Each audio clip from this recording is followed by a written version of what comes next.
को सुनवाते हैं। उनके प्रति कृतज्ञता ज्ञापित करने के लिए उनकी मूर्ति को यहां पर स्थापित करके उनका मूर्ति के रूप में स्थापित करके आने वाली पीढ़ी के लिए एक प्रेरणा प्रदान की है। भारत की परंपरा ने अपनी विरासत को सगुण और निर्गुण दोनों ब्रह्म को की उपासना मान करके आगे बढ़ाया है। हमारे यहां निर्गुण ब्रह्म की सबसे बड़ी परंपरा में अगर हम देखते हैं तो देवादिदेव महादेव उस परंपरा के सर्वपूज्य देव माने जाते हैं। अनेक शाखाएं उससे बाद में आगे बढ़ती हुई दिखाई देती हैं,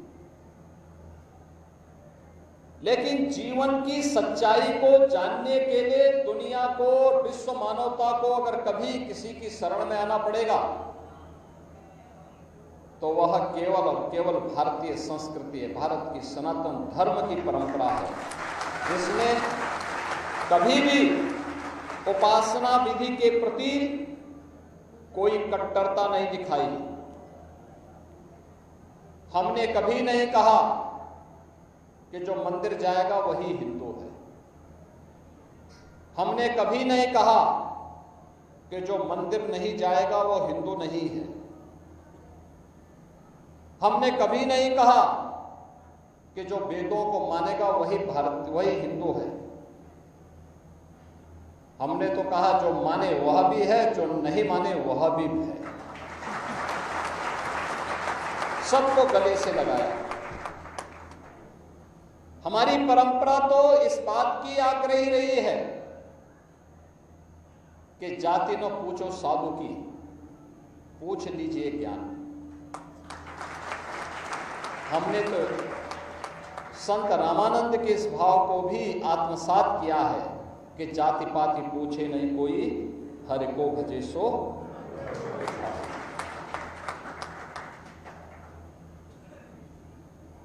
आध्यात्मिक विरासत की ये ज्ञान परंपरा बड़ी अद्भुत है और बहुमूल्य भी। दुनिया जहां तक नहीं पहुंच पाई है अभी तक, दुनिया ने भौतिक उपलब्धियां बहुत हासिल की होंगी और कर भी रही है। ये विकास की प्रक्रिया का हिस्सा है, लेकिन भारत के ऋषि मुनियों ने अपने दिव्य ज्ञान से, दिव्य चक्षु से जिन उपलब्धियों को हासिल किया है, अध्यात्म की उन ऊंचाइयों तक पहुंच पाना विश्व मानवता के लिए आज भी एक चुनौती बनी है। आत्मा क्या है और आत्मा का स्वरूप क्या है, ईश्वर क्या है, ईश्वर का स्वरूप क्या है, दुनिया अभी तक वहां पहुंच नहीं पाई है। अभी खोज चल रही है उनकी, गॉड पार्टिकल के रूप में उनकी शोध चल रही है। लेकिन भारत का ऋषि हजारों वर्ष पहले इसके बारे में अवगत करा चुका है। दुनिया अभी तक धर्म के बारे में नहीं जान पाई है। धर्म और पंथ में अंतर होता है, इसके बारे में नहीं जान पाई है।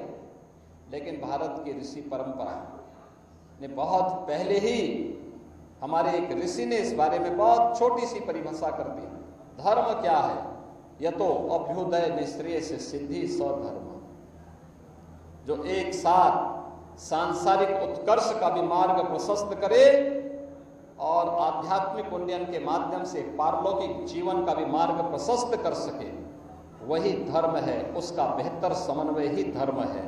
हमने ये कभी नहीं कहा, धर्मनिरपेक्ष शब्द भारत की परंपरा में कभी नहीं था और भारत ने धर्मनिरपेक्ष शब्द को कभी कोई मान्यता भी नहीं दी,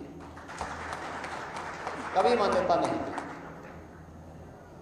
यह शब्द तब डाला गया जब भारत के अंदर बाबा साहब भीमराव अंबेडकर के द्वारा बनाए गए संविधान का गला घोंटा गया था। तब भारत के संविधान में चोरी छिपे इस शब्द को डाल दिया गया। बहनों और भाइयों, भारत को अपनी विरासत पर गौरव की अनुभूति करनी चाहिए। ये भारतीय ही है जो अपने गोत्र को किसी न किसी ऋषि के साथ जोड़ता है। दुनिया के अंदर अन्यत्र इस प्रकार के भाव मिलने अत्यंत दुर्लभ है, कठिन है। केवल भारत ही है हजारों हजार वर्षों की इस विरासत को लेकर के चल रहा है, और उसमें गाजीपुर जनपद का तो विशेष महत्व है, उसका विशिष्ट महत्व है। याद करिए ना, त्रेता युग में महर्षि विश्वामित्र महाराज गादी के पुत्र बनकर के उन्होंने अपने यज्ञ की रक्षा करने के लिए, यज्ञ केवल एक कर्मकांड उनके लिए नहीं था, यज्ञ ज्ञान विज्ञान के अनुसंधान का एक केंद्र था, विशिष्ट शोध के लिए, नवाचार के लिए। वह जिस विशिष्ट पद्धति को आगे बढ़ा रहे थे उसका नाम उन्होंने यज्ञ दिया था। अपने ज्ञान की, यज्ञ की उस परंपरा को कोई भी खंडित न करने पाए, इसके लिए ताड़का, मारी, सुबाऊ, इनसे लड़ने के लिए वह उस पर ध्यान कंसंट्रेट कर सके, अपने ध्यान को बिखरने न दें, शोध की सफलता के लिए इसके लिए आवश्यक था कि वह गुस्सा नहीं करेंगे, आक्रोश में नहीं आएंगे, स्वयं हथियार नहीं उठाएंगे। तो उन्होंने क्या कहा? उन्होंने कहा मेरे यज्ञ की रक्षा, मेरे शोध की रक्षा और इसको आगे बढ़ाने का काम कौन करेगा? उन्होंने कहा कि ये अयोध्या में रघुवंश मणि श्री राम और श्री लक्ष्मण को मैं यज्ञ की रक्षा करने के लिए लेके आऊंगा। गादि तनय मन चिंता व्यापी, हर बिनु मरहि न निस्सर पाए। पहली बार किसी राक्षस को समझने, उसके आतंक से धरती को मुक्त कराने के लिए ये संकल्प इसी गाजीपुर की धरती पर जन्म लेने वाले और यहाँ की विरासत को आगे बढ़ाने का संकल्प लेकर के कार्य करने वाले महर्षि विश्वामित्र ने लिया था बक्सर की धरती पर, और भगवान राम और लक्ष्मण को लेकर के आ गए। महाराज दशरथ के पास जाते हैं, कहते हैं कि मुझे तो राम और लक्ष्मण चाहिए यज्ञ की रक्षा करने के लिए। महाराज दशरथ बोलते हैं मैं स्वयं चलता हूं। उन्होंने कहा नहीं, आपकी आवश्यकता नहीं है। अरे आप कितने दिन के मेहमान हैं, कोई कह नहीं सकता। कहा कि यज्ञ की रक्षा करने के लिए तो मुझे तुम्हारे, अरे उन्होंने कहा मेरा पुत्र तो अभी नाबालिग है, ये भयंकर दुर्दांत राक्षसों कैसे कैसे लड़ेगा। उन्होंने कहा आप उसकी चिंता मत करिए, आप पिता होने के नाते राम को नहीं पहचान पा रहे हैं, आप राम की ताकत को नहीं पहचान पा रहे हैं। यह हर पिता के साथ होता है, अपने बच्चे को हमेशा वह अबोधी समझता है। उन्होंने कहा राम में वह ताकत है कि सृष्टि को लय और प्रलय करने की क्षमता रखते हैं, इसलिए मुझे जो राम लक्ष्मण। उन्होंने कहा मेरी चतुरंगणी सेना लेके चले जाइए आप। कहा कि देखो भाई ऐसे नहीं चलेगा, सूर्यवंशी हो, जो जवान एक बार देते हो और ऋषि मुनियों को इस प्रकार से नहीं टुकराते। मैं आया हूं, मुझे आपके पुत्र चाहिए, और नहीं चाहिए तो बोलिए फिर कि मैं नहीं देना चाहता हूं, घोषणा कर दीजिए। उन्होंने कहा मैं कैसे बोल सकता हूं। उन्होंने कहा फिर मेरे साथ भेजिए। महर्षि विश्वामित्र वशिष्ठ कहते हैं कि राम का कल्याण ही होगा, यानी वह विरासत जहां पर राष्ट्र की रक्षा करने के लिए एक राजा अपने पुत्र को दान देकर कर रहा है और कह रहा है कि नहीं, राष्ट्र रक्षा के लिए आप अपने इस अभियान में राम और लक्ष्मण को लेकर के जाइए। और भगवान राम और लक्ष्मण, राम की ताकत क्या है, विश्वामित्र जानना चाहते थे कि भावी संकट का मुकाबला हो पाएगा कि नहीं हो पाएगा।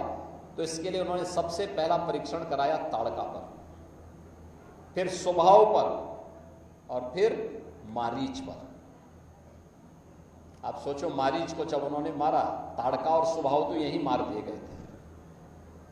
मारीच को जब मारा तो मारीच कई योजन दूर जाकर के दंडकारण्य में मरा हुआ, यानी अधमरा पाया गया था।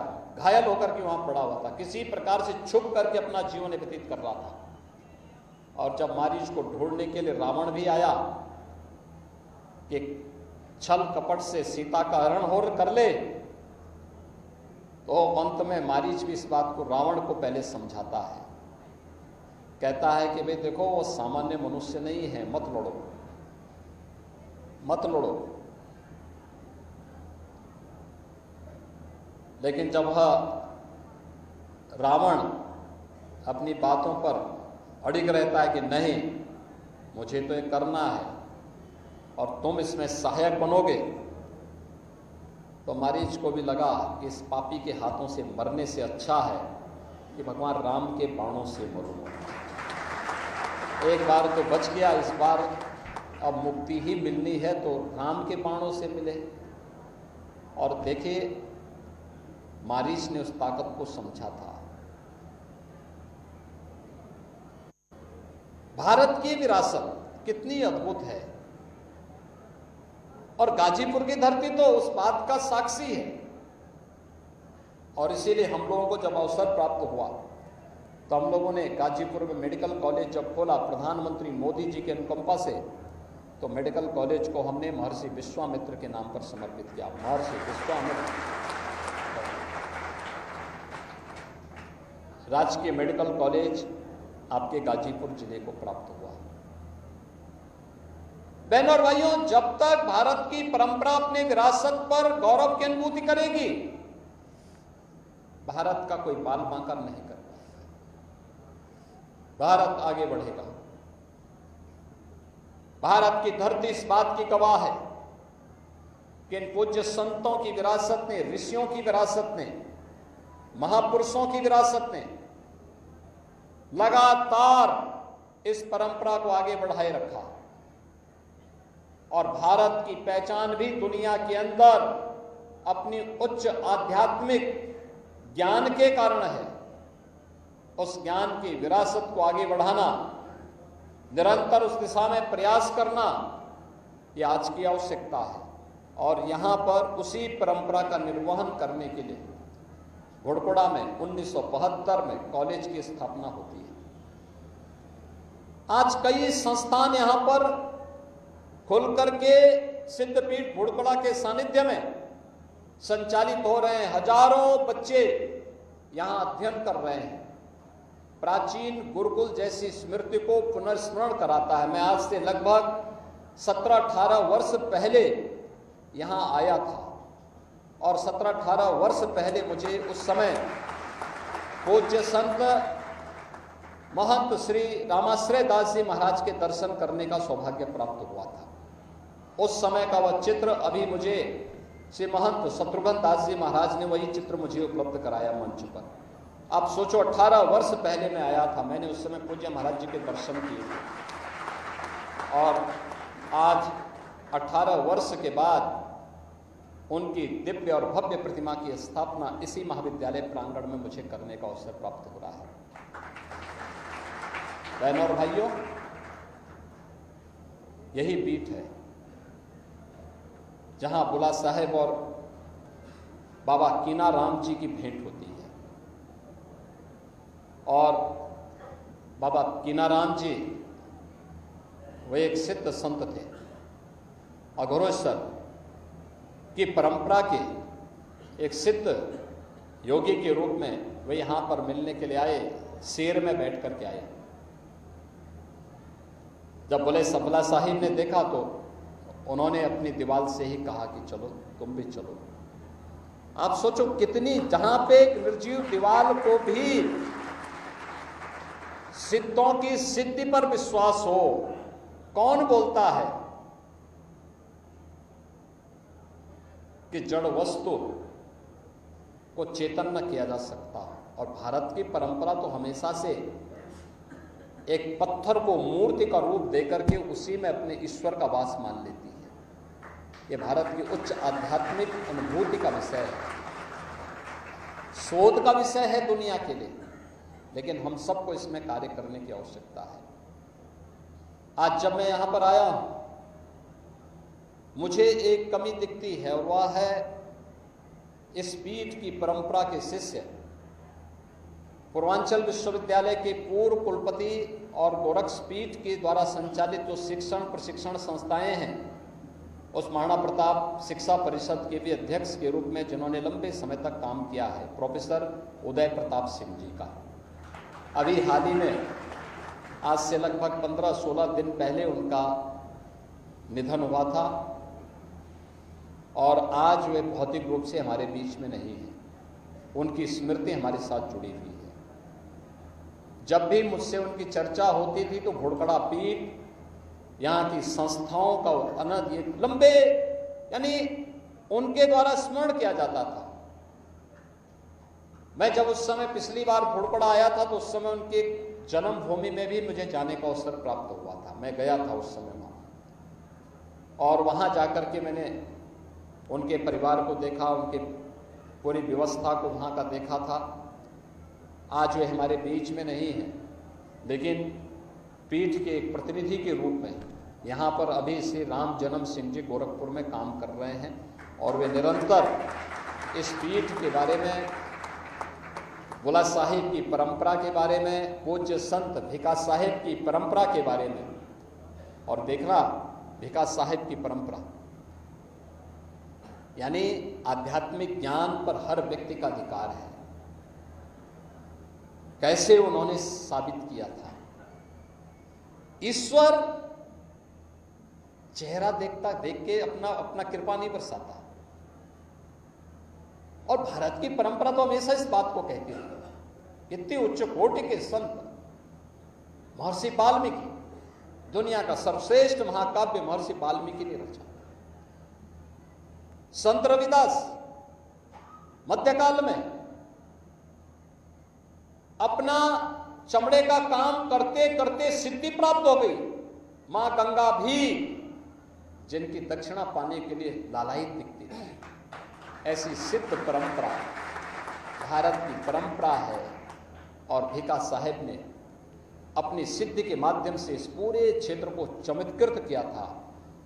अपनी कृपा प्रसाद से इस पूरे क्षेत्र को एक नई जीवन दशा देने का काम किया था। आज ये मेरा सौभाग्य है कि मुझे इन पूज्य संतों की इस पूरी विरासत पर वहां नमन करने का, जिसमें पूज्य संत बुला साहेब, पूज्य संत गुलाल साहेब, पूज्य संत भिका साहेब, पूज्य संत चतुर्भुज साहेब, पूज्य संत नरसिंह साहेब, पूज्य संत राम कुमार साहेब, पूज्य संत रामहित साहब, पूज्य संत जयनारायण साहब और पूज्य संत रामवरण दास जी और पूज्य संत रामाश्रय दास जी की, इन सभी पूज्य संतों की समाधियों पर नमन करने का अवसर प्राप्त हुआ है। और साथ साथ पूज्य संत रामाश्रय दास जी की दिव्य और भव्य प्रतिमा के अनावरण का भी सौभाग्य मुझे प्राप्त हुआ है। जब मैं यहाँ पर घोड़खड़ा में संत श्री रामाश्रय दास जी महाराज की स्मृति में बने हुए इस महाविद्यालय में आया हूं, तो मैं इस अवसर पर आप सबसे एक ही आग्रह करूंगा। ये उच्च आध्यात्मिक अनुभूति के स्थल हैं और यहाँ पर आपके द्वारा किया जाने वाला कोई भी प्रयास व्यर्थ नहीं होने वाला है। उसको एक सकारात्मक दिशा दीजिए।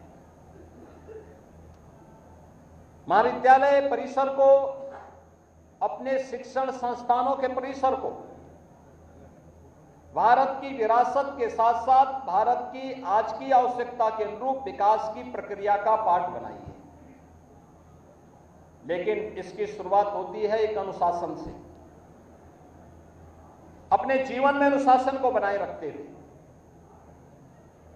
अपने गुरुजनों के प्रति, अपने भावकों के प्रति, अपने पूर्वजों के प्रति, संतों के प्रति श्रद्धा और सम्मान का भाव बनाए रखते हुए जब हम अपने पाठ्यक्रम को आगे बढ़ाएंगे, उसमें थोड़ी भी आगे बढ़ने का प्रयास करेंगे, सफलताएं हमारे पद को स्वयं चूमती भी दिखाई देंगी। आपका मार्ग प्रशस्त करता हुआ दिखाई देगा। यह आज की आवश्यकता है और हम उस आवश्यकता के अनुरूप अपने आप को तैयार करें। आज दुनिया बहुत आगे बढ़ चुकी है, लेकिन वो भौतिक ज्ञान है। हमें उस भौतिक ज्ञान को अपने अंदर समाहित करते हुए उसे आध्यात्मिक गुण देकर के लोक कल्याण का माध्यम बनाना है। हमें अपने परंपरागत ज्ञान की परंपरा के साथ भी जुड़ना है, आधुनिक ज्ञान के साथ भी जुड़ना है। पुरातन विरासत की आध्यात्मिक ज्ञान की परंपरा ज्ञान है, गंगा है, तो आधुनिक भौतिक विकास से जुड़ी हुई ज्ञान की परंपरा हमारे लिए यमुना जी के रूप में है।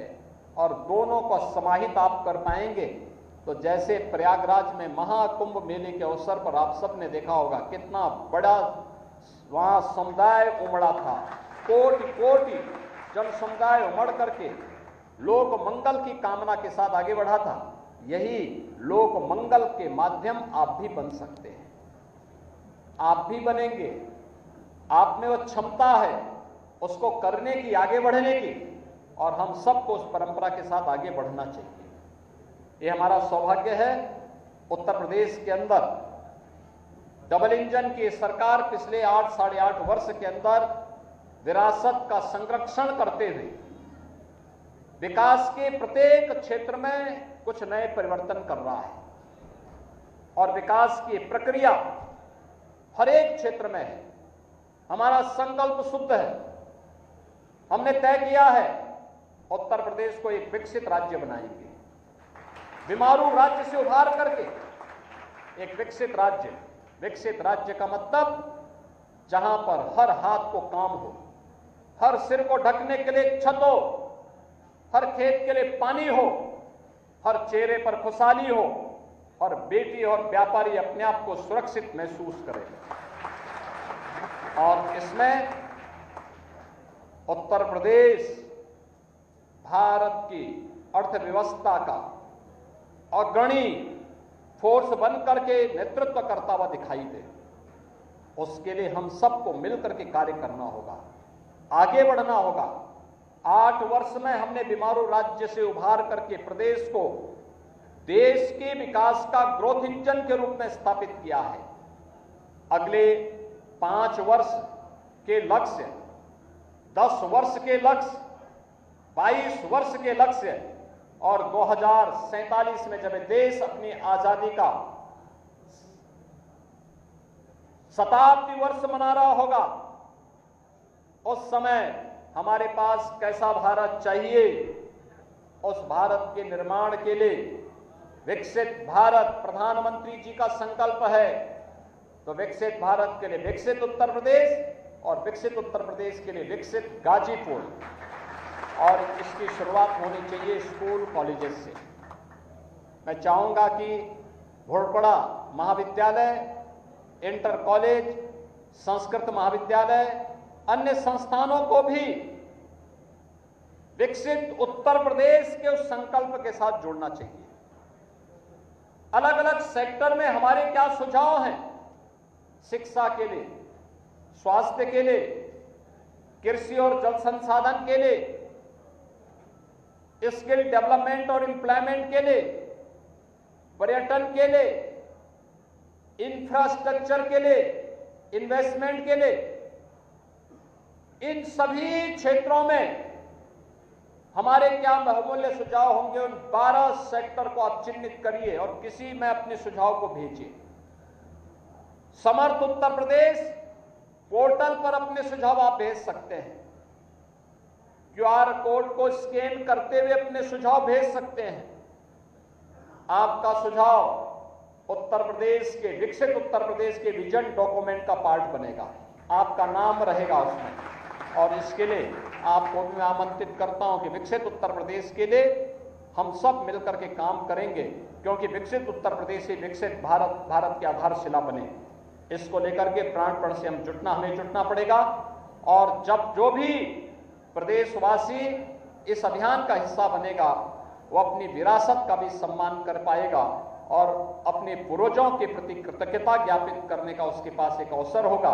आज के इस अवसर पर मैं एक बार फिर से घोड़पड़ा सिद्ध पीठ के पूज्य महंत श्री शत्रुघ्न दास जी महाराज, महाविद्यालय के प्राचार्य और इस पीठ से जुड़े हुए सभी अनुयायियों, भक्तों, आचार्यों और यहाँ के जितने भी छात्र छात्राएं हैं, इन सबको दीपावली की मंगल में शुभकामनाएं देता हूं।